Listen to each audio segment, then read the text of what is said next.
Hello everybody, thank you very much for joining me here on Untold Evidence. Today we bring you a new React series. This is all about the Anunnaki, something I love. This story, the truth, I go left, I go right, I have no idea at times. I know something is there, I know a message is trying to be sent, but let's try and dig in to just how true it is. So our reaction today and for the next 2 episodes is going to be Dr. Heather Lynn on Danny Jones's podcast. Now, I take a lot of Danny Jones's podcast as reactions. I think he gets some great guests on. He obviously has my personal favorite in Jason Giorgiani quite a bit, but he really does cover an amazing breadth of ancient civilization, UFOs, science, politics. You probably...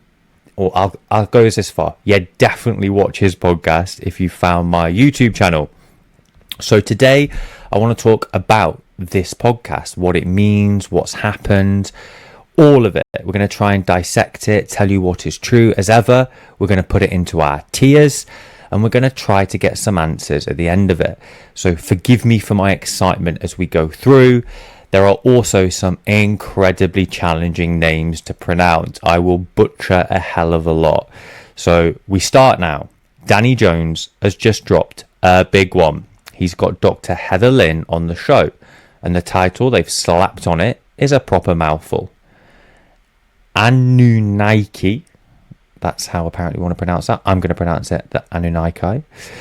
Expert decoded the true origin of the ancient alien technology. And we're going to be honest, the moment I saw that title, I was like, wow, this is going to be an interesting one. It's a huge claim. The true origin of ancient alien technology. That's a lot of weight resting on one sentence. So this is a job today. We're going to slow this right down. We're going to go through it properly, the slow way, the way we always want to. And we're going to sort out what's solid, what's contested, and what's a leap. Documented, then debated, then speculative. As ever, Tier 1, Tier 2, Tier 3. Nothing gets smuggled past you dressed up as fact. That's the deal. That's the only reason this channel is worth your time. Hopefully it's not the only one. It's the main one. And before anyone jumps in the comments, let me get one thing straight up front. Heather Lynn is not some bloke who watched a few YouTube videos and grabbed a microphone. That idiot is me.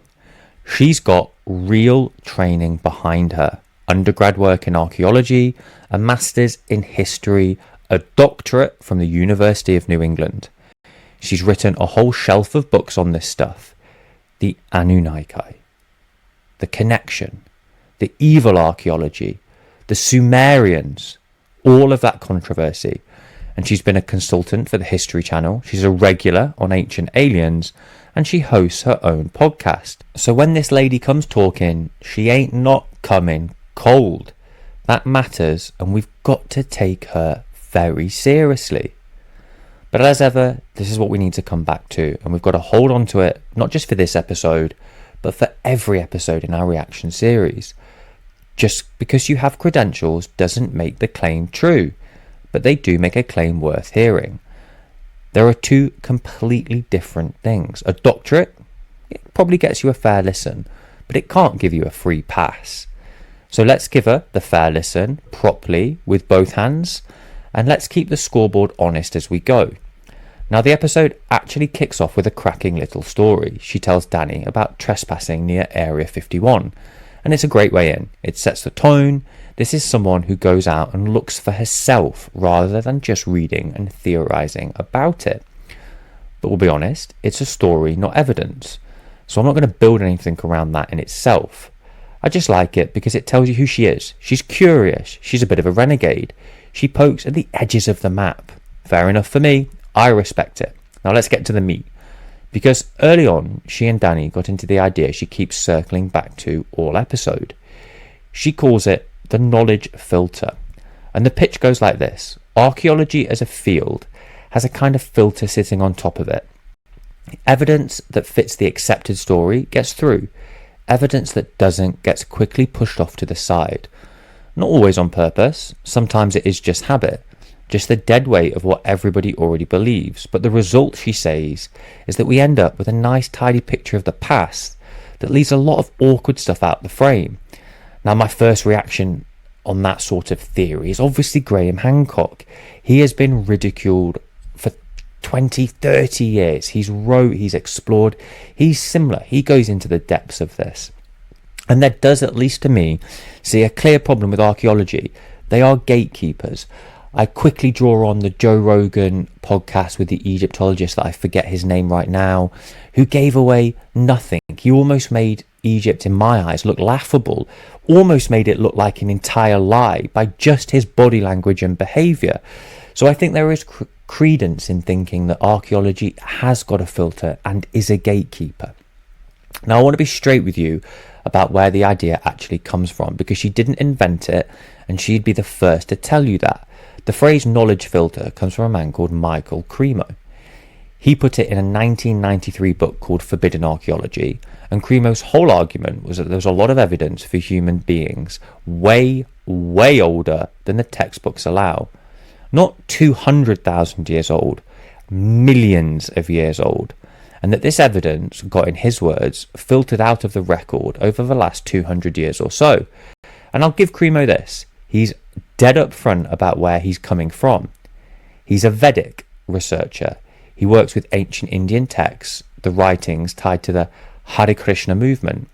And he genuinely believes they tell a truer story of human history than mainstream science does. And he's not hiding that. It's printed right on the tin. And there's a clever idea buried in his work that's worth pulling out, the notion that every age has its own blind spots, and that the people of the future will look back at us and think, how did they not see that? And that's got to be a fair point. That's true of every era. We are not the first generation to think we've basically finished and figured everything out. Something that I often think about when I talk with my friends about this is, because we have such amazing technology now that supersedes what we had 100 years ago, it's as if we think we've cracked it. And it's just not true. There is so much, and I'm sure you guys listen to this will realise, whether it's your own health, your own art, whatever it is, humans have not in any way cracked it yet. But the counter narrative to this, and we can't bury it halfway down where you'll scroll past it, mainstream archaeology looked at forbidden archaeology, and most of them called it pseudoscience, flat out pseudoscience. And the criticisms are specific. They're not just name calling. Number one, Cremo isn't an archaeologist or a paleoanthropologist by training. Number two, he leans heavily on really old reports from the 1800s, where the dating methods were genuinely shaky and people were misreading bits of broken stone as tools. Those were called elioths, and a lot of them turned out to be nothing. Number three, the big complaint, is that he treats a dodgy 150-year-old find as worth the same as a modern, properly dated one. And the tools really have got better. So as a result, from 2 years ago, genuinely is more reliable than a guess from 1880. And lastly, a couple of reviewers basically said he wins by overkill. He buries you in 900 pages of detail until you assume it must be all solid, when a lot of it, I don't think is. I'll be balanced here, because balance is the name of the game. It wasn't a total kicking. There was one reviewer, a proper historian of archaeology called Tim Murray, and he said something measured. He said, the book is actually a useful set of case studies for thinking about how field decides what counts as real knowledge in the first place and what isn't. So while completely rejecting the idea that humans are a million years old. So even the kindest mainstream voice is saying, interesting question about how the sausage gets made. Wrong answer about the sausage itself. And funnily enough, the people who love this stuff agree it's important. Graham Hancock, the man himself, stuck a glowing quote on the cover. So it became a kind of founding text for the whole alternative history scene. And I want to give the idea its fair due, because there's a real version of what that even mainstream historians of science will nod along to. There's a fancy word they use for the trap: Whiggism. It's this lazy assumption that everyone in the past was just a bit thick, and that we are today, we've finally got it all sorted. And that clearly is genuine bias. Every generation falls for it. The Victorians thought they'd basically finished physics. right before the whole thing got turned upside down. So the sensible core of the knowledge filter, that bit that says watch out, your own era has assumptions it can't see. That's not crank stuff, that's just good thinking. Even a French reviewer of Cremo's book, a serious paleontologist, said evidence he put forward wasn't convincing, far from it, but that the book worked better as a piece of sociology than as science, as a study of how ideas get accepted or shut out. And that's actually the fairest summary I've heard. The filter is real as a human habit. It's the leap to deliberately cover up that keeps coming up empty. So where does that leave the knowledge filter? Well, for me, as a hard claim that the establishment is actively, knowingly suppressing the truth, that's tier 1 for now, but it's contested because there's a real, grown-up point of view hiding inside it. Historians and philosophers of science talk all the time about how a field can get locked into its own assumptions and ignore the thing that doesn't fit. That's legit. That genuinely happens. But the jump from science has had blind spots to science is deliberately hiding the Anunnaki. That jump is a canyon, and nobody in this episode actually clears it with evidence. So for now, it annoyingly has to stay in tier 2, hold it loosely, keep the sensible version, but let's leave the conspiracy on the shelf for now. So, where I actually reckon Heather is at her strongest, and it's funny because it's the part the comments are going to scroll straight past so they can get to arguing about aliens. And this is a real shame, because it might be the most solid thing she says all episode. She points out that archaeology has a dark origin story, and she is dead right. Tier 1, documented. I am not going to argue that at all, because for a long stretch, early archaeology was basically treasure hunting with a posh accent. It was grave robbing with better paperwork. Rich men funded digs to fill the private cabinets and their grand museums, and an enormous amount of it was straight up colonial plunder. Stuff got ripped out of other people's countries and shipped home, stuck behind a glass with a neat little label, and nobody thought to ask the people it actually belonged to. Think about Napoleon rolling into Egypt with a small army of scholars to cart the place up and back to France. Think about the marble stripped off the Parthenon and carried to London. Think about early Egyptologists like Giovanni Balazzini, who started out as a circus strongman, literally a strongman, and ended up shifting a giant statue out of Egypt for collectors. And think about this one because it's grim. In the 1800s, they held the mummy unwrapping parties. People paid to watch an ancient human being being torn open as evening entertainment. That happened. I'm not being dramatic here. That is the actual history of this field. So Heather's point clearly lands. The discipline grew up tangled together with empire, with money, with ego, and a fair bit of race science too. The Victorians' obsession with measuring skulls to rank people, and that's worth knowing because it kills the idea that archaeology was some pure neutral search for the truth floating above it. It had motives baked into it from day one, and that obviously matters a great deal. And it also goes deeper than just digging. In the 1800s, a big chunk of this work was tangled up in the race science. The skull measuring stuff, men sitting there with calipers, ranking human beings into a league table, and then using old bones and old monuments to back up whatever ranking they'd already decided on. Now that was considered respectful science at the time. It was poison dressed as scholarship. And it's tough to say this is ancient history, because the same instincts that buried civilizations must have come from some special founder people show up again and again, right through to the Nazis we're about to get to, and honestly it still echoes in some corners of the alternative history today. This quiet assumption that the locals couldn't possibly have built the impressive things themselves. Now I'm not pointing fingers at Heather here, but it is a current that runs through this whole story. And as you should know, it's there. And the money side never went away. The illegal antiquities trade is worth a fortune right now, and today the looted pieces still get laundered through auctions and dealers who don't ask too many awkward questions about where a 4,000-year-old object suddenly appears from.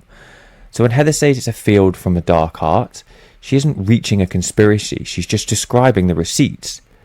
Because then they go somewhere darker. They talk about the Nazis and archaeology. And this is real. This is not a stretch. This is not a podcast exaggeration. This is a documented paper trail right here. In 1935, Heinrich Himmler, the head of the SS, set up an organisation called the Ahnenerbe. The name roughly means something inherited from the forefathers, ancestral heritage, and its actual job, underneath all the academic wrapping, was to go and dig up evidence that the German people came from a superior ancient race, the so-called Aryan myth.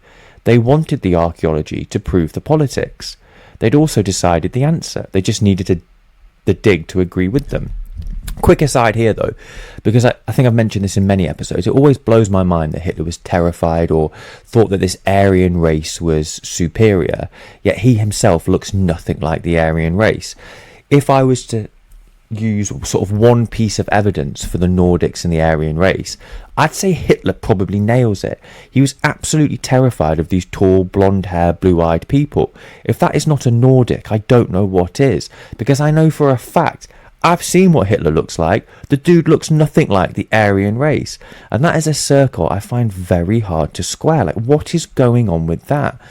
So, my personal opinion on this is that I would use that as evidence. It is tier 2 because I don't see any documented evidence that Hitler was chatting with Nordics, but the fact that he was terrified of a race that looked nothing like him, yet a lot of ancient cultures say are the superior race, I can join the dots there pretty quickly. So we go back to it. The people who built it tell you everything. One of the co-founders was a man called Herman Wirth, who was obsessed with Atlantis, convinced there'd been a lost northern super civilization that the Germans descended from. Now that bit, maybe, like honestly maybe, I'm not against the thought that Nordics could breed with humans and they descend from a race. This is very much Georgiani territory, which anyone who watches this channel will know I absolutely love. Another man, Richard Walther Darhe, the man behind the Blood and Soil slogan. So from the very start, there was a mysticism and racial fantasy wearing a lab coat. And they threw serious resources at it. They sent expeditions all over the world, to Tibet to go hunting for the traces of the master race, the Middle East, North Africa, South America. They dug at sites inside Germany too, like the Exerstein. These dramatic sandstone rocks they desperately wanted to turn into proof of an ancient German holy place. They had archaeologists, anthropologists, linguists, museologists, all of them on the payroll. All of them pointed at one conclusion that had never been locked in before. They even leaned on a theory from a man called Cosina, that you could read ethnic borders straight out of pottery styles, and they twisted it with justification for expansion. If we find our pots there, the logic went, then that land was always ours. It's a bit of a stretch, I've got to be honest. Although how much do we see that type of rhetoric today? And there's the tragic story in here, the archaeologist Otto Rahn, who Himmler himself sent off hunting for the Holy Grail. Rahn was gay, and the Nazis tampered with his writing and inserted anti-Semitic passages he hadn't wrote. He was terrified they'd find out about him, and he ended up taking his own life. That's the human cost of this machine. It even chewed up its own people. And the punchline of the whole Nazi archaeology story. For what we know now, they found nothing, because there was nothing there to find. The master race never existed, so the evidence for it never existed. The entire project was, in the end, just a very expensive propaganda mission. There's a brilliant archaeologist called Bettina Arnold who wrote a paper about exactly this, and the title says it all on its own. The Past as Propaganda. That's the whole lesson in 3 words. So why am I spending all this time on it and the Anunnaki episode?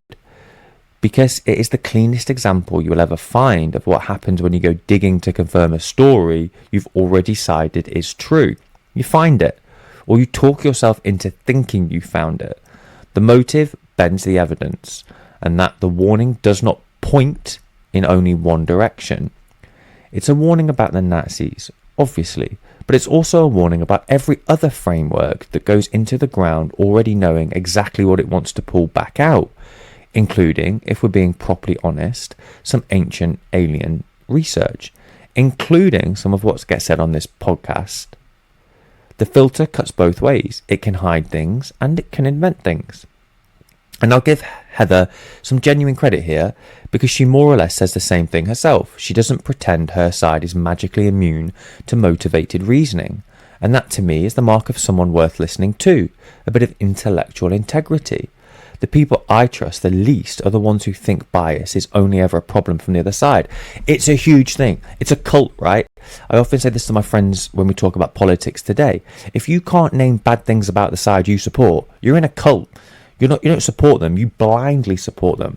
No theory, no political party, no culture is 100% correct. And the modern world at the minute has this obsession that criticism is a bad thing. It's racist. It's sexist. It's homophobic. It's whatever it is.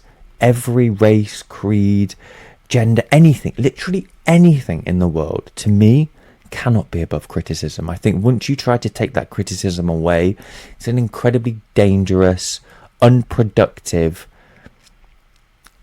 the best word, stupid place to be. But let's move back to our story here, because it goes deeper. They get to the bit in the episode where they find suspicious Anunnaki excavated in Iraq. And I need to cut this one down pretty clean, because there's a true part and a speculative part.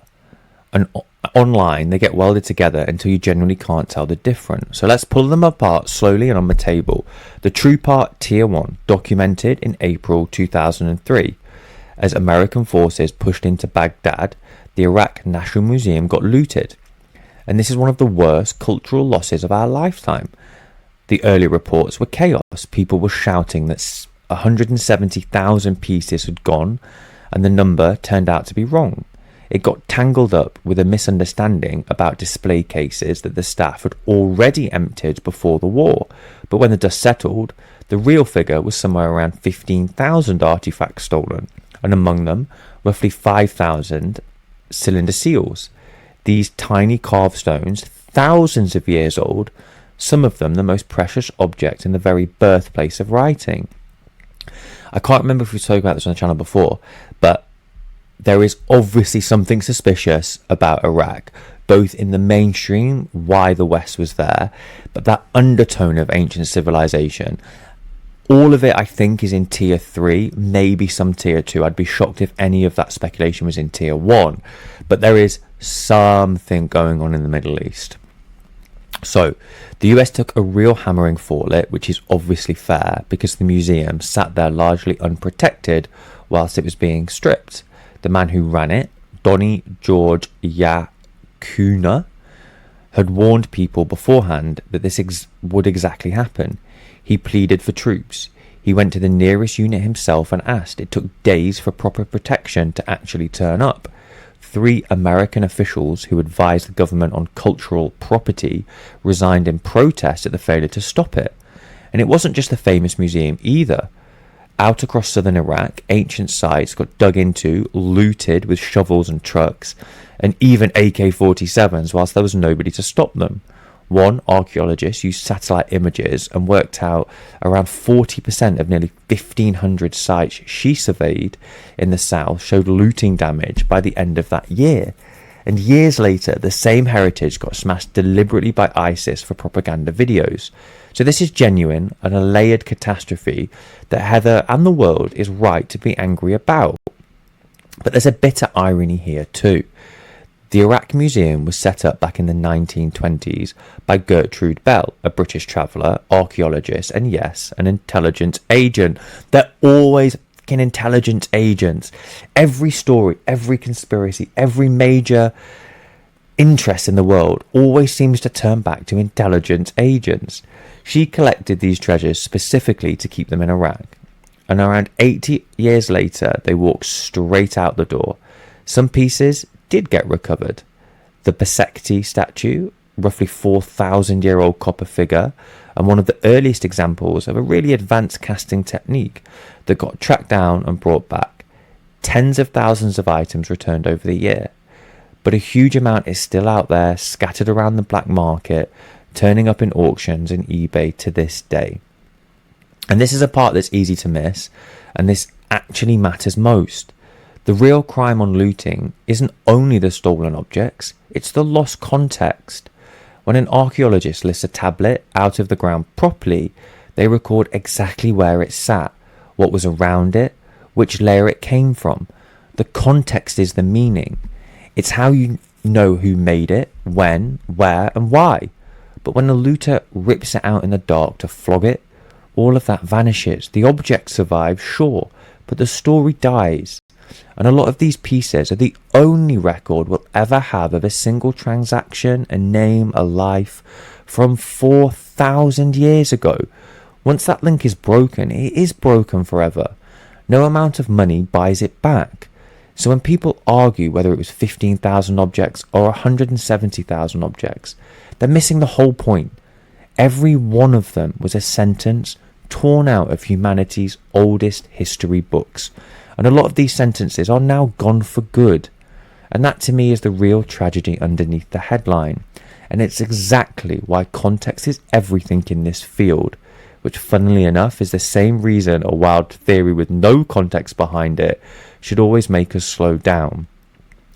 I absolutely love formal archaeology. I think they're gatekeepers, I think they're lying, and I think they're too proud to admit they're wrong at times. But the theory and the industry of understanding human roots and the human past is amazing to me. We have been here, way longer than we want to admit. And I can't wait for archaeology to drop the ego and confirm to us this is all true. So from all of that tier 1 that happened, you can read it in the academic write-ups, in the reports and journal articles. We don't think it's in much dispute. But here is the speculative part, tier 3. There's a theory that floats around in the alternative circles that says the invasion was about more than oil and politics. Here we go, boys and girls. That somebody high up wanted to get their hands on the Sumerian artifacts. Maybe rumoured Anunnaki relics. Some versions even talk about a so-called Stargate buried near the old Mesopotamian sites between the two rivers, and the idea that the chaos of war was the perfect cover-up to quietly dig it up and take it. Who am I to disagree with that? One thing I can tell you for certain is war is maybe the best cover-up for doing this kind of work. But we've got to be dead straight here, because that is the entire point of the channel. As much as I want to believe it, there is no real hard evidence for that yet. At least none that I can put in front of you. It's a story built on top of real tragedy. And I do understand why it's tempting, because I believe it too. And it's far too suspicious that there is a lot of rumour and conjecture surrounding 9/11, the real origins of the reason why. The president at the time clearly loved the game. There is something that doesn't pass my sniff test, and I really have to be careful of my own bias here, because I want this channel to be tiered more than anything. I don't want to be part of this misinformation spread. I'll happily give my opinion, but it has to be in tier 3. Until something is documented, official, verified, independently verified, I don't want to put this in tier 1, because it is intellectually dishonest. So I've got to park this relic hunting theory firmly in tier 3 for now, and I'll gently, very, very gently ask you to do the same. So with all of that on the table, let's get to the question sitting underneath this entire episode. Who actually are the Anunnaki? Because the whole conversation hangs on this one word, and most people online have never heard or been told about it. And if I'm honest, until a year ago, I didn't either. So here's the tier 1 version, the documented version in the real Sumerian and Akkadian texts. The Anunnaki are gods. That's it. That's the headline. They're a group of deities in the Mesopotamian era. That religion, in the older writings we've actually got, they're described as children of the An, the god of the sky, and Ki, the goddess of earth. And their main job in the myths was to decree the fates, to decide destinies. There's even a related group called the igigi in some of the stories, and sort of working class gods. We love a working class god. So this is the developed layered mythology. The Anunnaki are divine characters in one of humanity's oldest belief systems. And that is worth... So that in itself, to me, is pretty damn fascinating. These are some of the oldest named gods in all of human history, written down in the world's first cities by the very people who invented writing. I don't need to add a spaceship to that to make it sound so incredibly interesting. For almost all of my adult life, the modern religions were the only religions I'd ever heard of. In the last few years, wow, just wow at all of this alternative history. And I say alternative, I kind of feel a bit fake saying alternative, because it's not alternative, this is real history. And the version most people have actually heard of, the Anunnaki, is aliens from a planet called Nibiru, who came to Earth to mine gold and then gene-edited apes into humans so they'd have a ready-made slave workforce. The version comes almost entirely from one man, Zecharia Sitchin. He laid it out in a 1976 book called The 12th Planet, and then a whole series came after it. These books sold in the millions. They've been translated into over 25 languages, and that single author is basically the well that the entire modern Anunnaki story springs from. Almost the whole internet version traces back to Sitchin. So here's the bit a lot of people watching are genuinely not expecting me to say.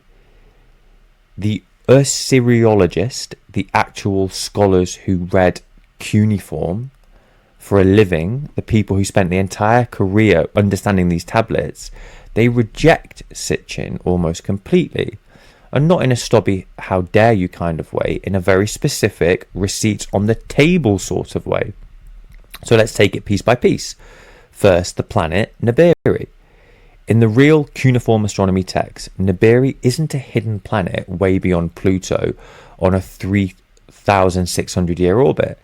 It's a term for a crossing point in the sky, and it gets linked to a real visible object, usually Jupiter. And here's the killer detail. In the actual text, Nibiru is never once tied to the Anunnaki. The two things are just not connected in the sources. The link is Sitchin's invention, not Sumer's. And there's a knockdown problem with this whole 12 planet count, because by their own records, the Sumerian only recognised 5 planets, not the full set we know today. So the idea that they secretly tracked a hidden extra world on top of the planets they hadn't even spotted yet doesn't really square with what actually is wrote down. Secondly, the gold mining slave story. Now, gold, there's something going on with humans and gold. It doesn't pass my sniff test. It's another speculative tier 3 reason why I think something is going on in the world that we don't know. But the Sumerian texts nowhere say the humans were created to be a slave digging race for gold. What the actual texts say in stories like the Ashtarysis is that the humanity was made to help their gods with the work of the creator. And then later, when people got too noisy and there was too many, the gods sent a great flood, and one man was told to build a boat. Sound familiar? That's the flood story sitting right here in the oldest centuries before the version we grew up with. That to me is so interesting. It doesn't need aliens. We've got a Noah's Ark story thousands and thousands of years before Noah's Ark. And right now, it's worth slowing down on the slave idea, because this is where you can actually watch the distortion happen step by step. In the real myth, the story goes like this. At the start, it's the lesser gods, the Agigi, who do the majority of the back-breaking work, digging out the riverbeds, hauling the earth, the grunt work of making the world livable. And they get sick of it. They down tools, they surrender the house of the chief god, and basically go on strike. It's a divine labour revolt, thousands of years old, which is a wild thing to find in humanity's oldest literature. And the solution the gods came up with is create human beings, made from a clay mix with the blood of the slain god, specifically to take over the toil so the lesser gods don't have to do it. So yes, this is in the actual text. Humans are made to do the gods' hard work. Now that part is genuinely there, but notice what it is. It's a myth about why life is so full of labour and why we suffer. It's theology, it's labour, and inflates it into made us as the slave race to mine physical gold for physical aliens from a physical planet. He swaps a story about the human condition and swaps it for some sort of extraterrestrial mining operation. And once you've seen the real version sitting next to his version, you can't unsee it. The raw material is real. The spaceships, at least for now, bolted on after. And thirdly, the famous cylinder seal, catalogued as a VA243, that Sitchin claimed showed our solar system, sun in the middle, all the planets, including the secret extra one. And the scholars who actually study these seals say no. That star symbol is the standard symbol for a star or sun god. It's used all over the place, and it is not a map of the planets. The whole 12th planet idea leans on reading that one little carving from the way he wanted to read that carving. Fourth, there's the bit that really lit the fuse for a lot of people, the Bible connection. Sitchin tied his Anunnaki straight to the Nephilim, the mysterious giants mentioned in the book of Genesis, the sons of God who came down and mixed with humanity. And you can see why it landed so hard. Suddenly it's not just an obscure Mesopotamia. Footnote is woven into the very literature the West grew up on. But the trouble is, the experts say, in ancient Hebrew, that's another stretch. The word Nephilim is genuinely debated. Scholars argue about whether it means the fallen ones or the giants or something else entirely. But there's no solid line in the text that turns it into the space travellers from a 12th planet. That's a bridge that Sitchin built plank by plank out of words that don't quite carry the same load.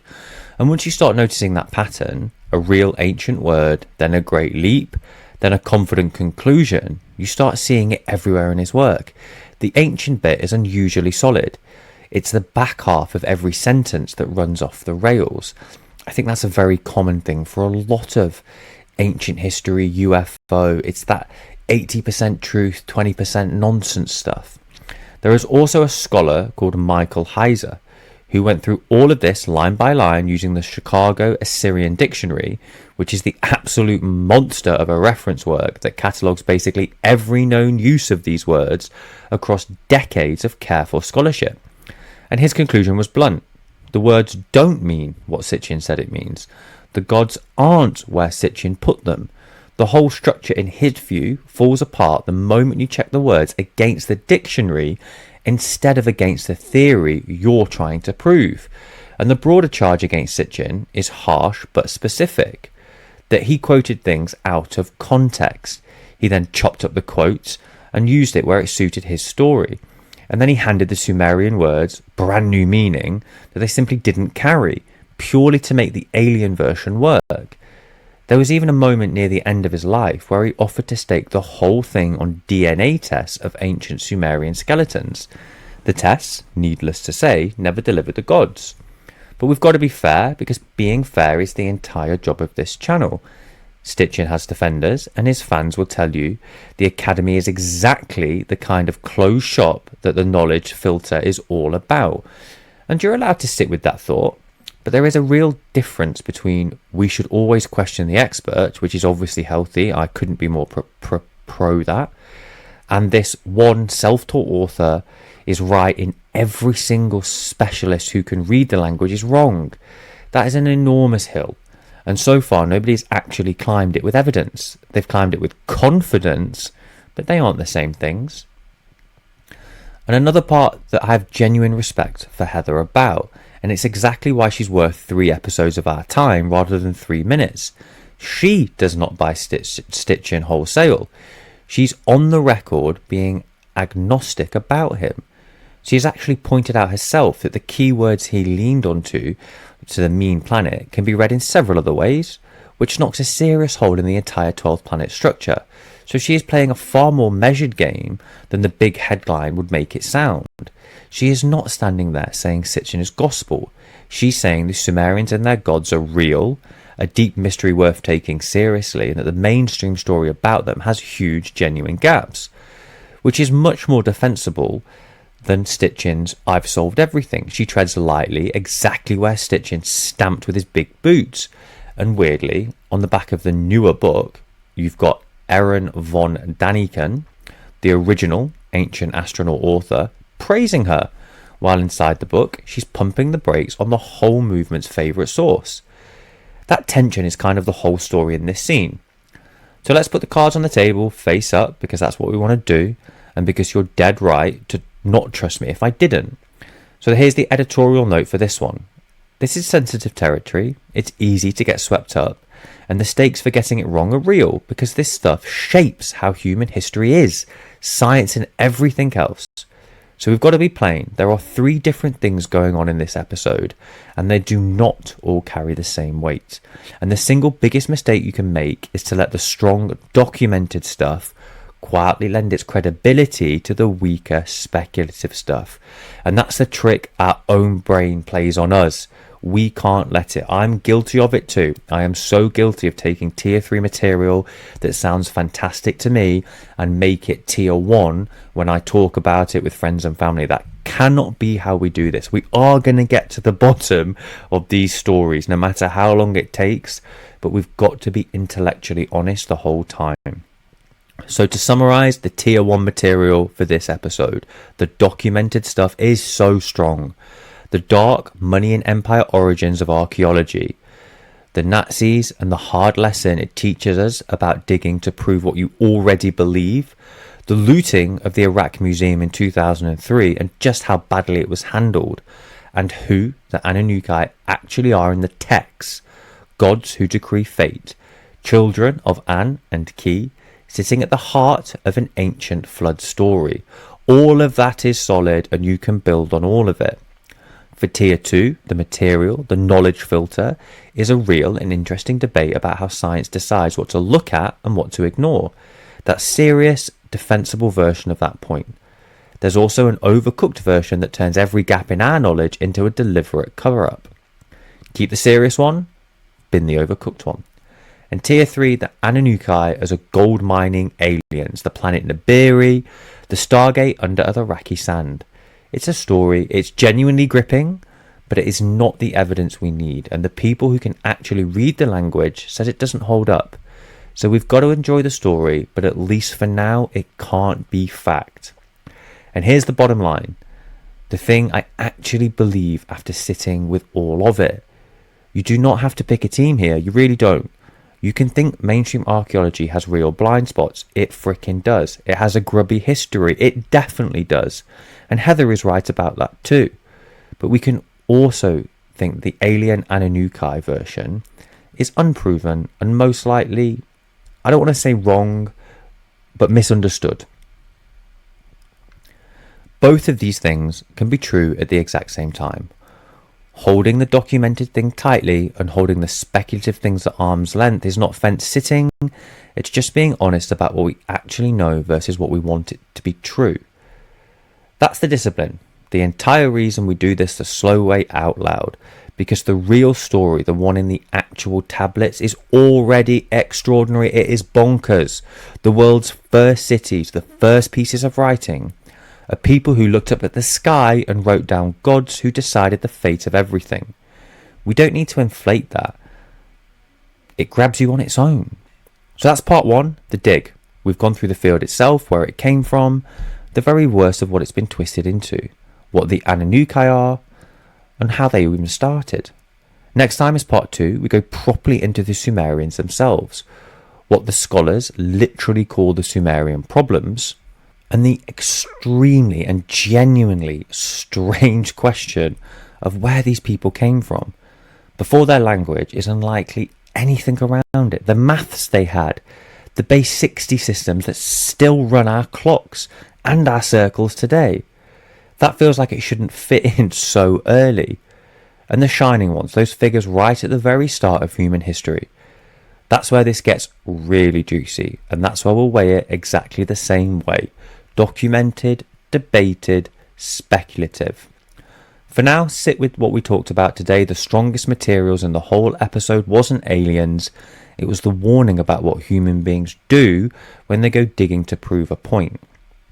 Thank you so much for joining me today. This has been the longest one I think we've recorded so far.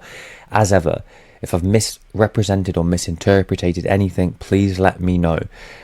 Finding the truth about these things won't come without debate. There might be a bit of tension and argumentation, but we will find out the truth from all of the limited information we have. Thank you so much for joining me. I will see you in part 2 of our reaction series for this one. For now, check out any other videos on my channel. Let me know what you think. If there's anything that you want me to cover, please let me know. And I'll see you in the next one.